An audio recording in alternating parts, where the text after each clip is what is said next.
સુરતના લિંબાયત અને ચોક બજાર વિસ્તારમાં જ્વેલર્સની દુકાનમાં ચહેરા ઉપર માસ્ક અને ટોપી લગાવી સોનાની ખરીદી કર્યા બાદ પોતાના ખોટા નામથી બિલ બનાવી બેંકના ડેબિટના મેસેજનું એડિટિંગ કર્યા બાદ છેતરપિંડી કરનાર ઠગની લિંબાયત પોલીસ દ્વારા ધરપકડ કરવામાં આવી છે। ત્યારે આરોપીની ધરપકડ કરાતા 3 જેટલા ગુનાઓનો ભેદ ઉકેલી કાઢવામાં આવ્યો છે। ઝડપાયેલા આરોપી પાસેથી મળી આવેલી મોપેડ પણ ચોરીનું હોવાનું બહાર આવ્યું હતું। આ સાથે જ આરોપી પાસેથી કુલ 92,000ની મત્તાનો મુદ્દામાલ કબજે કરી આગળની તપાસ લિંબાયત પોલીસે હાથ ધરી છે। લિંબાયત પોલીસ સ્ટેશન વિસ્તારમાં એક ગુનો રજીસ્ટર થયો હતો, જેમાં ચીટિંગ નો બનાવ હતો। આ ઘટનામાં હકીકત એમ હતી કે એક વ્યક્તિ પોતે બાયર તરીકે જયશ્રી જ્વેલર્સ, જે મદીના મસ્જિદ પાસે આવેલી છે, ત્યાં ગયો હતો। બાયર તરીકે ત્યાં જઈ અને એણે 2,20,000ના ઘરેણાં ખરીદ્યા હતા।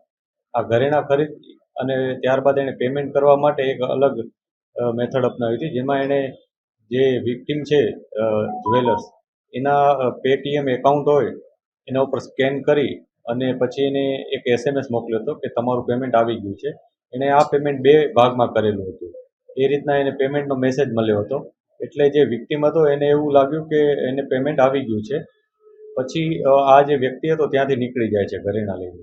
ત્યારબાદ જે વિક્ટિમના છોકરો હોય છે એને ફરીથી એ SMS જોવે છે, તો એને ખ્યાલ આવે છે કે આ જે SMS આવ્યો હતો પેમેન્ટ થઈ ગયાનો, એ SMS આ જે આરોપી હતો એણે જ પોતાના મોબાઈલથી મોકલેલો હતો અને એડિટ કરીને કોઈ જૂના SMSને એડિટ કરી અને આમાં મોકલેલો હતો। પછી એણે પોતાનું એકાઉન્ટ વેરીફાઈ કર્યું વિક્ટિમે, તો એને ખ્યાલ આવ્યો કે એને કોઈ પણ જાતનું પેમેન્ટ થયું નહોતું। એટલે એક અલગ પ્રકારની એમો વાપરી અને આ વ્યક્તિએ છેતરપિંડી કરી હતી, જે અનુસંધાને લિંબાયત પોલીસ સ્ટેશનમાં ગુનો નોંધી અને આગળની કાર્યવાહી શરૂ કરી હતી।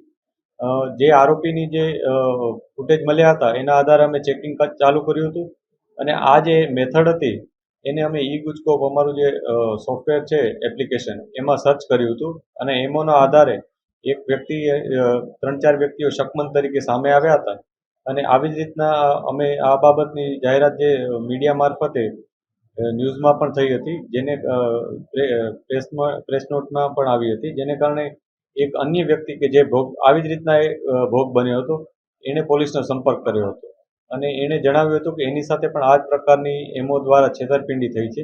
જેથી પોલીસે ત્યાં જઈને ફૂટેજ વેરીફાઈ કર્યા હતા અને આ બંને વ્યક્તિ એક જ હતો આરોપી તરીકે। એટલે પોલીસે વધારે કન્ફર્મ કર્યું હતું। પછી ટેકનિકલ ઇન્ફોર્મેશન અને હ્યુમન સર્વેલન્સ, હ્યુમન રિસોર્સની ઇન્ફોર્મેશન, આ બંનેના આધારે અમે એક વ્યક્તિ ઉપર નેરો ડાઉન કરી અને એની પૂછપરછ કરી હતી।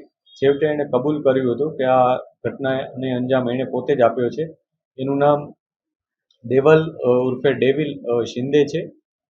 તે પોતે અગાઉ પણ બહુ બધા આ જ પ્રકારના અલગ અલગ ચીટિંગના અને ચોરીના ગુનાઓમાં સંડોવાયેલ હતો। આ ઉપરાંત એના વિરુદ્ધ અટકાયતી પગલાં પણ બહુ બધી વાર લેવામાં આવ્યા હતા। લગભગ 19 જેટલી ઘટનાઓમાં પોલીસના આ ચોપડે ચડેલ છે। આ ઉપરાંત તાજેતરમાં એના દ્વારા 2 જગ્યાએ આ પ્રકારની ઘટનાને અંજામ આપવામાં આવ્યો હતો, જેમાં લિંબાયત ઉપરાંત ચોક બજારમાં પણ આ જ પ્રકારના 49,000 રૂપિયાના ઘરેણાં એ લઈ ગયો હતો, જે ઘરેણાં અમે ઇન્વેસ્ટિગેશન દરમિયાન રિકવર કરેલ છે।